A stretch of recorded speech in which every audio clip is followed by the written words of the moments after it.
But one day he heard about a rock star that had made basically a blood pact, and I think one of his friends even made a blood pact as well, which is basically you're just taking some of your blood and you're making a covenant with Satan for him to make you famous, and on behalf of it you're selling your soul to him.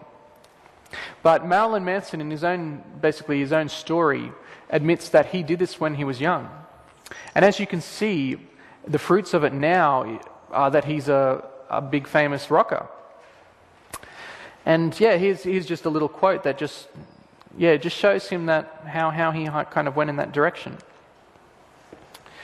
Marilyn Manson goes on to say, "When we reach the age of reason, the age of Horus, we can no longer be what our parents, our God, our society would like us to be. Maturity, sensibility, rebellion.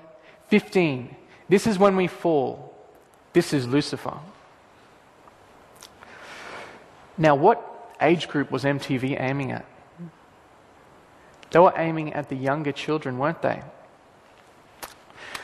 Now, I remember in the Bible, when Christ was a little boy, it was at the age of 12 that he actually came into the synagogue and began discussing all the Bible doctrines. I wonder if it's possible, if it could be that around that age, around the age of 12 to 15, these artists, and of course Satan knows that if you get the kids at this age, then you can get them, and most likely he can claim them from ever since that age for the rest of their life. So it's interesting just how these big shows aim for the young kids. And even Marilyn Manson knows to go for kids around the age of 15, because this is when they're the most easily taken in that kind of field. Here's another artist, Noel Gallagher.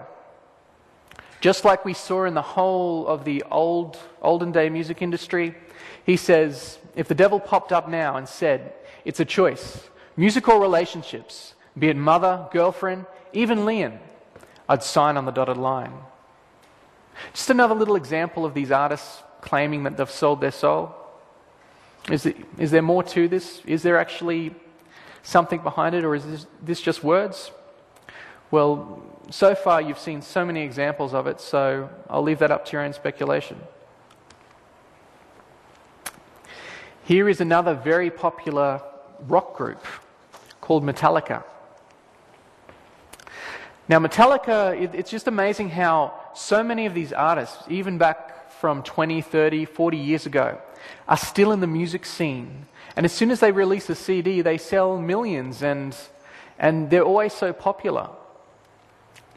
Do you think there could be more behind their fame and fortune than meets the eye?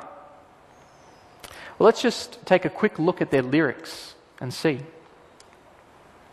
Here is one of their songs. And in this song they sing, "Angel from below, change my dreams. I want for glory's hour, for wealth's esteem. I wish to sell my soul, to be reborn. I wish for earthly riches, don't want no crown of thorns." Now, you can tell from these artists that they know Scripture to some extent, and they know what they're doing.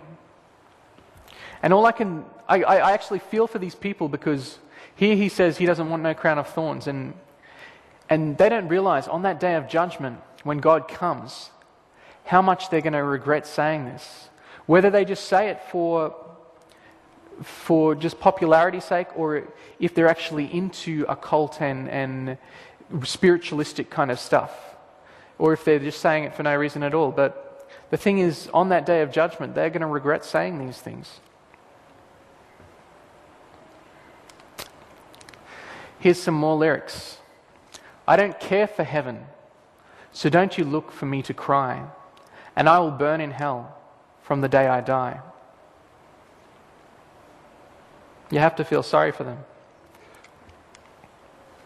Anyway, we're going to focus on a few mainstream artists, some really big names that have come through the music industry recently. One of these people is Carlos Santana, and I'm sure everyone here has heard of him and maybe even heard some of his music before. Carlos Santana has an interesting story as well.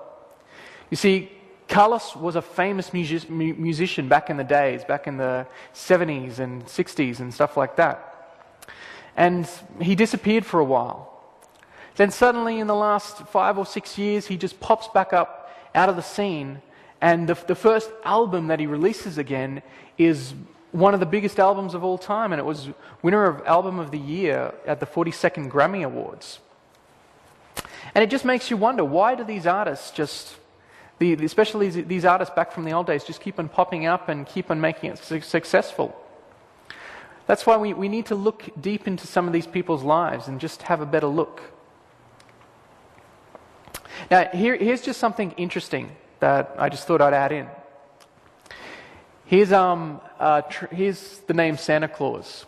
And if you look at the translation of Santa, it's basically a scrambling of Satan. And then if you look at the name Claus, it's actually the Old English word for hoof-claw, aka, other words, a split hoof or a goat. So really, subtly in there, it's Satan the goat. Now, I'm not dissing Christmas here or anything, but I'm just using this example to show you the same thing with Carlos Santana's name. Here is the translation for his name. If you look at his first name there, Carlos, it actually means strong. And then Santana, if you just have a look there, you can see the name Satan hidden in there. So is there a message there that's trying to be subtly given? Maybe who his allegiance is really to? I'll leave that up to your speculation. But Carlos Santana made it successful once again. And here he actually goes on to tell us how about he became successful again. He says, "I know it sounds New Age, but in my meditation, this entity, which is called Metatron, he said, we want to hook you back to the radio airwave frequencies. We want you to reach junior high schools and universities. Once you reach them, because we are going to connect you with the best artists of the day, then we want you to present to them a new menu. Let them know that they are themselves multi-dimensional spirits with enormous possibilities and opportunities. We want you to present them with a new form of existence that transcends religion, politics, or the modus operandi of education today. This country was founded on a Bible in one hand and guns in the other." So isn't that amazing? Here he says that when he was in his meditation, and the story goes like this: he was meditating one day, and then suddenly this spirit being just comes to him and starts telling him that he's going to make him famous again, that he's going to plug him back up to the airways and basically make him popular throughout universities and amongst young people. Here he goes on to say, "This entity wanted me to know I would be hooked up with the right writers, musicians, and producers for the purpose of reaching high school and college kids. So my inner instructions were clear. Eric Clapton wanted to know if he could play on the album. All the people who played on the record said they heard my music before I called them, or that I appeared in their dreams or something. They knew what was coming before they got the call." Now this is exactly what happened. Carlos Santana began receiving these meditations from this entity saying that he was going to hook him back up to the airways. Then suddenly, when he was starting to write his music and get everything together and they were ready to start filming, he then began calling all these people. And all these people, Eric Clapton for one example, all these people